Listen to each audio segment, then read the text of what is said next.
Good morning students.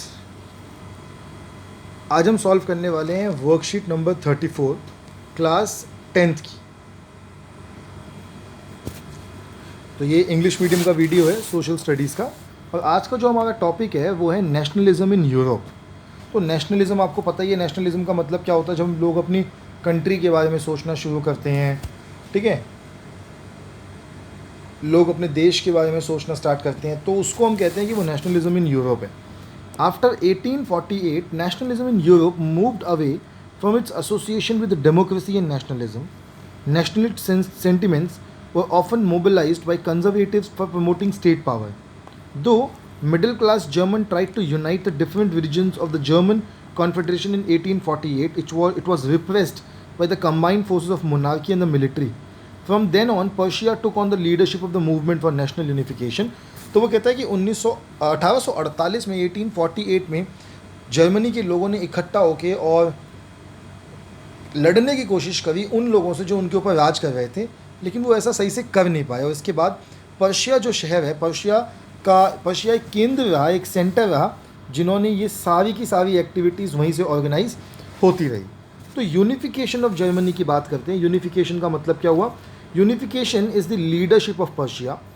The chief minister of Persia, Otto von Bismarck, was the chief architect. तो जो Otto von Bismarck था वो main आदमी था इसके अंदर। 3 wars over 7 years with Austria, Denmark and France ended in Persian victory and completed the process of unification. तो 7 लड़ाइयाँ हुई ऑस्ट्रिया के साथ, डेनमार्क के साथ, फ्रांस के साथ, और सब में पर्शिया की जीत हुई। In January 1871, the Persian king Kaiser William I was proclaimed German emperor. और काइसर विलियम विन को जर्मन एम्परर डिक्लेयर किया गया। The new state placed a strong emphasis on modernising the currency, banking, legal and judicial system in Germany. तो जो नई government बनी उसने main जो ध्यान दिया वो लीगल सिस्टम पे, जुडिशरी पे, इन सब पे दिया। फिर उसके बाद यूनिफिकेशन का दूसरा फेज़ जो उन्होंने बात करा कि 1859 से 1870 के बीच में क्या हुआ, इटली में क्या हुआ। जर्मनी का तो हमने पढ़ लिया, ठीक है। इटली की बात करते हैं। Italy was divided into 7 states. During the 1830 Giuseppe Mazzini put together a programme for unification of Italy. तो जो इटली की यूनिफिकेशन का काम था वो गुस्तापी मज़ानी ने किया। The revolutionary uprising in 1831 and 1848 failed. 1831 1831 में और 48 में 1848 में दोबारा से 2 बार रेवोल्यूशन हुई, लेकिन दोनों की दोनों फेल हो गई। Though a tactful diplomatic alliance with France, Sardia Piedmont succeeded in defeating the Austrian forces in 1859. 1859 में जो सार्डिया पिडमोंट की फोर्सेस थी उनको हराया गया। And in 1861 Victor Emmanuel II was proclaimed king of united Italy, और यूनाइटेड इटली का जो किंग है उसे बनाया गया। तो count Camillo of Cavour, he was the chief minister of Sardo Piedmont. He led the movement to unify the regions of Italy, though he was neither a revolutionary nor a democrat. The tactful diplomatic alliance with France was also engineered by Cavour, and the Austria could be defeated and the unification of Italy was made possible.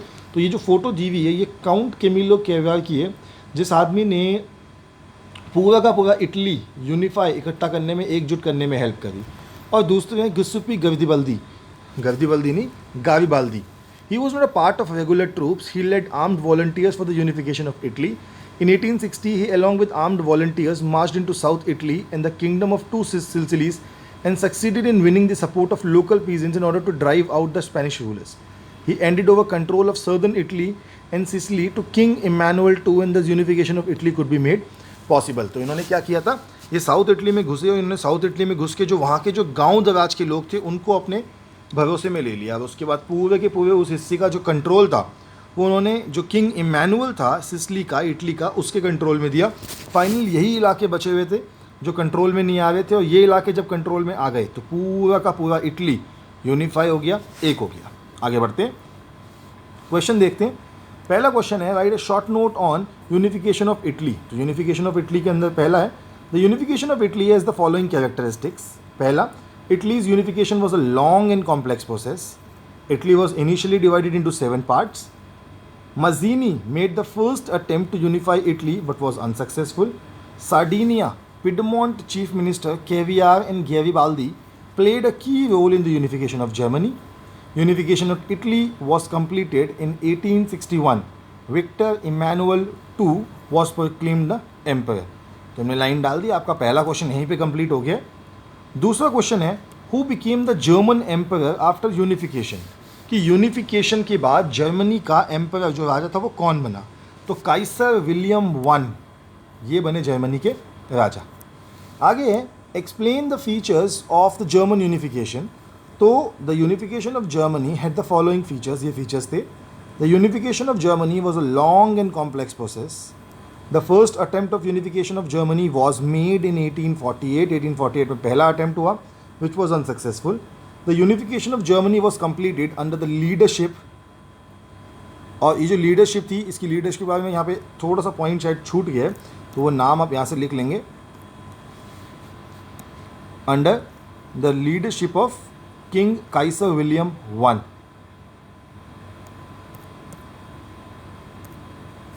फिर है fourth question, why do you think the nationalism in Europe moved away from its association with democracy and nationalism after 1848। तो बिल्कुल सही है, it is true that after 1848 nationalism in Europe moved away from its association of democracy and nationalism.